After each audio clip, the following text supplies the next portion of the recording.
लक्ष्मीं जातवेदो मावः। ॐ महालक्ष्म्यै नमः। ॐ मावः जातवेदो लक्ष्मीमनपगामिनी।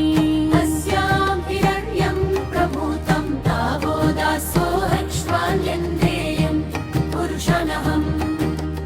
ॐ महालक्ष्म्यै नमः। अश्वपूर्वां रथमध्यां हस्तिनादप्रबोधिनीं श्रियं देवीमुपह्वये श्रीर्मादेवी जुषताम्। ॐ महालक्ष्म्यै नमः। तां सोऽस्मितां हिरण्यप्राकाराम् आर्द्रां ज्वलन्तीं तृप्तां तर्पयन्तीं पद्मे स्थितां पद्मवर्णां तामिहोपहये श्रियम्। ॐ महालक्ष्म्यै नमः। चन्द्रां प्रभासां यशसा ज्वलन्तीं श्रियं लोके देवजुष्टामुदारां तां पद्मिनीं शरणमहं प्रपद्ये। अलक्ष्मीर्मे नश्यतां त्वां गुणे। ॐ महालक्ष्म्यै नमः।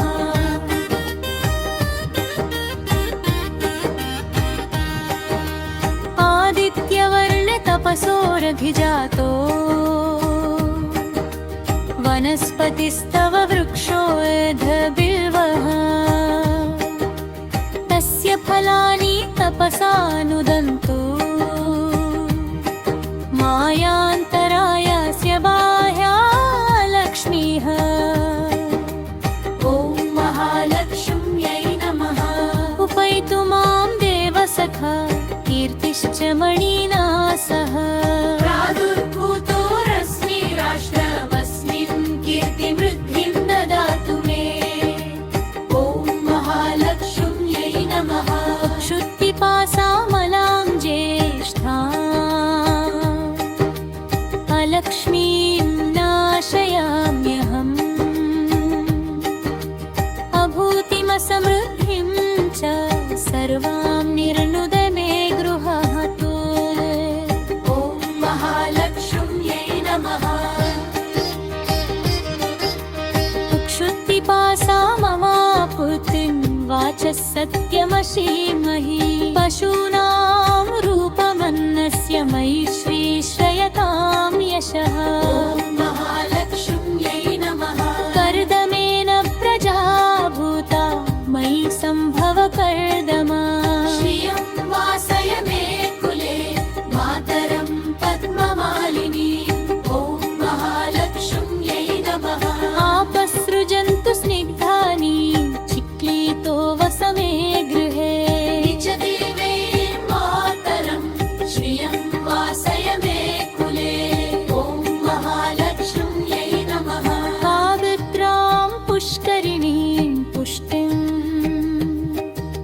सुवर्णां हेममालिनीं सूर्यां हिरण्मयीं लक्ष्मीं जातवेदो मावः। ॐ महालक्ष्म्यै नमः।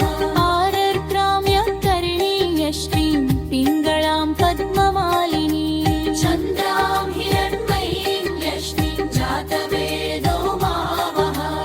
ॐ महालक्ष्म्यै नमः।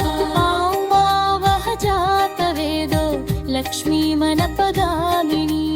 ॐ महालक्ष्म्यै नमः। यस्यां हिरण्यं प्रभूतं गावो